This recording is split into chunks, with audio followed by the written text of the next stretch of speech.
Well, why are you hiding your face?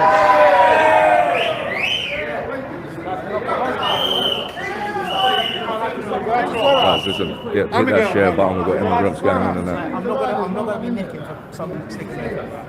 I want him arrested. He's for it. It's not going to happen. Right, so if I sat there and done that, he's not nicking no one for swearing.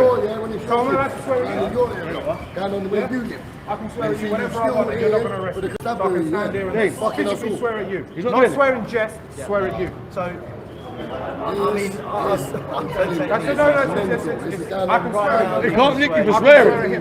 You swear at me all day. I don't care, but at the end of the day, there's people here. Are you telling me that none of you have been swearing today? Just one for the end. You're going to say no. I'll be real. I swear in every other word.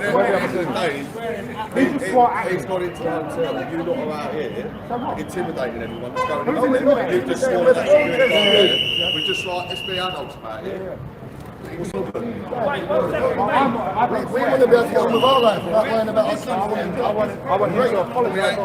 We ain't going to arrest him, mate, not for that, no. It's not public order act, no? Suits us, mate.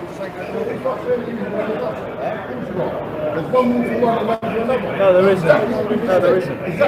It's not theirs anymore. This is our England now.